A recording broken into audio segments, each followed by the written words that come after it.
नमस्कार मेरे प्यारे दोस्तों।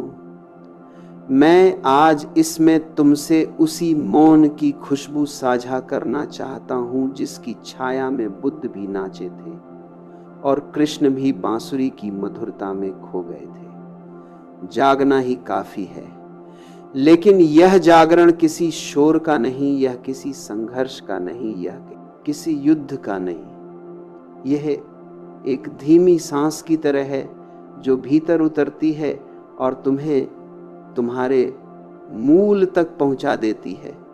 जब बुद्ध कहते हैं जागो, तो वे किसी धर्म का द्वार नहीं खोल रहे होते, वे तुम्हारे अपने अस्तित्व का दरवाजा खटखटा रहे होते। और कृष्ण जब अर्जुन के कंधे पर हाथ रखकर मुस्कुराते हैं तो वे किसी युद्ध की बात नहीं कर रहे होते, वे अर्जुन के भीतर सोई हुई आंखों को झकझोर रहे होते, जैसे कह रहे हों प्यारे इतना मत उलझो, बस अपनी नींद से बाहर आओ, जीवन स्वयं अपना मार्ग दिखा देगा। सुनो, एक रात बुद्ध किसी गांव के बाहर एक पेड़ के नीचे बैठे थे। चांद पूरा था, हवा ठंडी थी और गांव सो रहा था। एक आदमी आया, उसने पूछा, महाराज मोक्ष कैसे मिलेगा? बुद्ध ने कहा, अभी तुम सो रहे हो, पहले जागो, फिर देखना क्या बाकी रह जाता है। वह आदमी हैरान हुआ। उसने कहा, इतना आसान? बुद्ध हंसे और बोले, सबसे मुश्किल भी यही है। सोए हुए को जगाना आसान है, जो अपने को जागा मानकर सो रहा हो उसे जगाना नामुमकिन सा लगता है। तुम भी तो यही कर रहे हो। सुबह उठते हो, चाय पीते हो, ऑफिस जाते हो, शाम को लौटते हो, टीवी देखते हो, सो जाते हो और मानते हो कि हम जाग रहे हैं। अरे प्यारे, यह नींद का सबसे गहरा रूप है, जिसमें सपने भी नहीं आते, बस दिनचर्या चलती रहती है मशीन की तरह। कृष्ण गीता में अर्जुन से कहते हैं, उठो, योगस्थ होकर कर्म करो। लेकिन पहले योगस्थ होना पड़ेगा। योगस्थ का मतलब है जागा हुआ, जिसने अपने भीतर देख लिया कि मैं शरीर नहीं, मैं मन भी नहीं, मैं वह हूं जो देख रहा है, बस वही जागा। बाकी सब सोए हैं। सोए हुए लोग धर्म की बातें करते हैं, सोए हुए लोग प्रेम करते हैं, सोए हुए लोग क्रोध करते हैं, सब नींद में। एक बार मुल्ला नसरुद्दीन की गधा गायब हो गया। गांव भर में ढूंढा। लोग पूछते, मुल्ला क्या ढूंढ रहे हो? वह बोला, अपना गधा। लोग हंसते, अरे मुल्ला तुम खुद तो गधे पर बैठे हो। मुल्ला उतरा, गधे को गले लगाया और बोला, शुक्र है कम से कम एक जागा हुआ मिल गया। हम सब ऐसे ही हैं, जिस चीज को खोज रहे हैं उस पर बैठे हैं और ढूंढ रहे हैं, जिसे हम परमात्मा कहते हैं। वह हमारे भीतर बैठा मुस्कुरा रहा है कि कब ये पागल जागेगा। जागने का मतलब क्या है?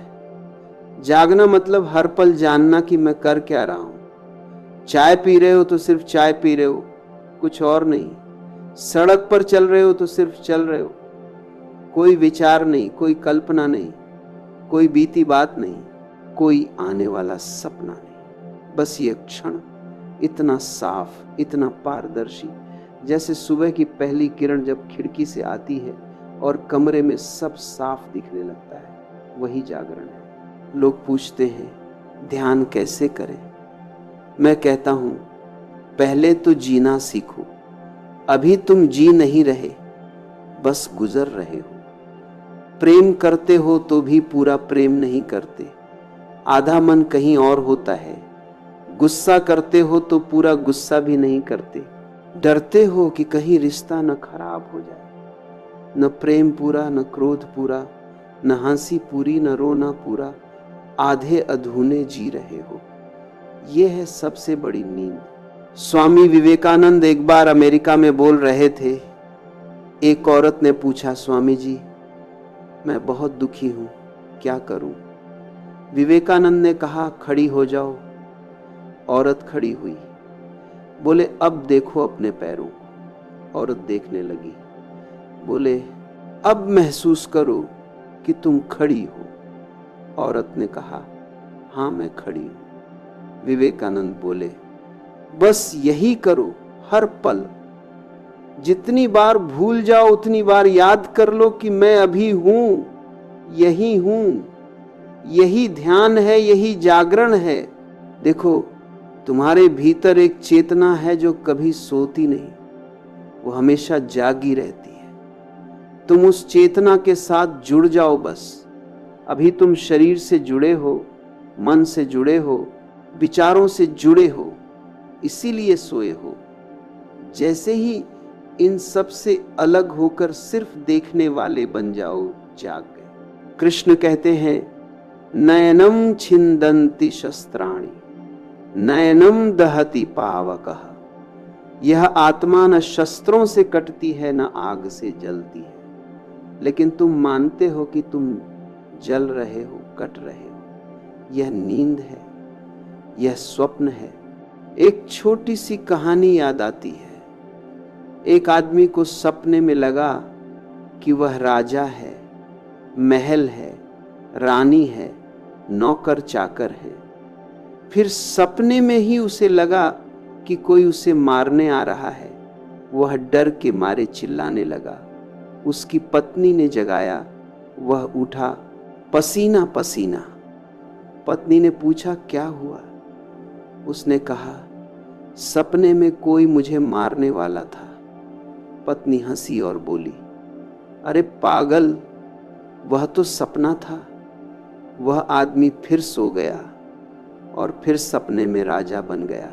हम भी यही कर रहे हैं, जागते ही नहीं कि समझ आए कि सारा दुख सुख सपना है। जागने के लिए कुछ खास नहीं करना, बस देखो, अभी इस क्षण को देखो। मेरी बात सुन रहे हो तो सिर्फ सुनो, कुछ और मत करो। ना अच्छा बुरा का निर्णय दो, न कुछ समझने की कोशिश करो, बस सुनो। जैसे कोई बच्चा समुद्र की लहरें देखता है, वैसे देखो। उसमें कोई मतलब नहीं खोजता, बस देखता है। वही दृष्टि चाहिए। मुल्ला नसरुद्दीन एक दिन मस्जिद में नमाज पढ़ रहा था। इमाम ने देखा कि वह कुछ अजीब हरकतें कर रहा है। पूछा, मुल्ला ये क्या कर रहे हो? मुल्ला बोला, मैं तो देख रहा हूं कि परमात्मा कहाँ है। इमाम बोला, अरे वह तो हर जगह है। मुल्ला बोला, तो फिर मैं इधर उधर क्यों देखूं, मैं तो अपने भीतर देखता हूं। इमाम चुप हो गया।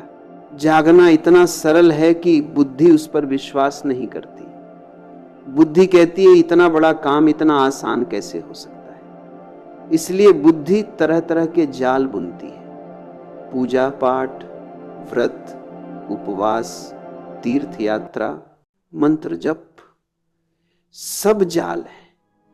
अच्छे जाल है, सुंदर जाल है, लेकिन जाल है। इनसे तुम और गहरी नींद में चले जाते हो। जिस दिन तुम बिना कुछ किए, बिना कुछ हुए, बस जागकर जीने लगोगे, उसी दिन तुम्हारे भीतर बैठा परमात्मा हंस पड़ेगा। वह कहेगा, आखिर आ गए, इतने जन्मों से इंतजार था।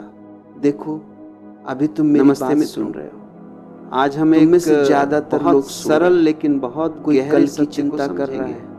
कोई ध्यान और प्रेम एक ही है। कोई ध्यान का मतलब है अपने भीतर जाना, और प्रेम का मतलब है अपने हृदय को बाहर की। जिसने सचमुच सुना वह कुछ नहीं, लेकिन दोनों का स्रोत एक ही है, तुम्हारी चेतना। जैसे कोई ध्यान और प्रेम और तुम किनारे बैठे सुन रहे हो। मैं फिर, जागना कोई करने की चीज नहीं। ध्यान और प्रेम ये तो तुम्हारा स्वभाव। सिक्के के दो, तुम पहले से जागे हो।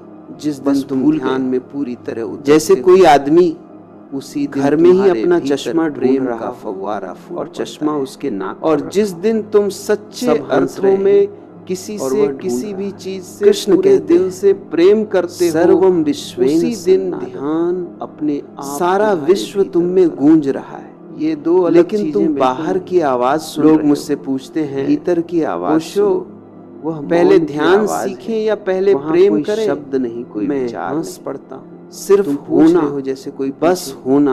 पहले जब तुम पूरी तरह हो जाते हो बिना दोनों एक ही प्रक्रिया के, तभी जागरण होता है। बिना ध्यान अभी तुम कुछ और बनने की कोशिश में ध्यान बिना प्रेम के कोई धनी बनना चाहता है। प्रेम कोई प्रसिद्ध रस, कोई पुण्यवान, कोई रंग और जीवन करना चाहता है। ध्यान प्रेम, ये सारी महत्वाकांक्षाएं नींद गहराइयां हैं, अनंत। जितनी ज्यादा महत्वाकांक्षा देता है बुद्ध की गहरी नींद, बुद्ध बोध जिसने सब महत्वाकांक्षाएं छोड़, आंखें बंद, शरीर स्थिर, सांसें ने छोड़ी, लगता है रुकी। महावीर ने छोड़ा है, कृष्ण ने कुछ छोड़ा नहीं, क्योंकि 7 दिन बाद जब आंखें खोलते हैं तो वे तो पहले से जागे थे। तुम जो करुणा की धारा बहती है अभी इस क्षण, वह प्रेम है जो है उसे 45 साल तक जो नहीं है उसे बारिश में बस शुद्ध दर्पण बन जाओ, पर नंगे जो भी आए उसमें प्रतिबिंबित, बस इसलिए न अच्छा कहो न बुरा बाहर आ जाए, न पकड़ो न धक्का दो, बस देखो। ये प्रेम नहीं तो और यही जागरण है, यही समाधि मुंह से, यही सारा खेल खत्म हो जाता है। और मजेदार बात यह है कि जब तुम जागते हो तो पता चलता है कि प्रेम खोया ही नहीं था, सब पहले से को देखो। कृष्ण बांसुरी लिए आनंद था, यमुना किनारे गोपियों के साथ, बस हम आंखें बंद करके रो नाचते हैं, गाते हैं। अब आंखें प्रेम में पागल हैं, बस इतना काफी है, इतनी गहराई से, शुद्ध प्रेम से। लेकिन वही कृष्ण इतने मौन से, जब कुरुक्षेत्र मेरी बातें सुन अर्जुन के रथ पर खड़े होकर गीता बैठे।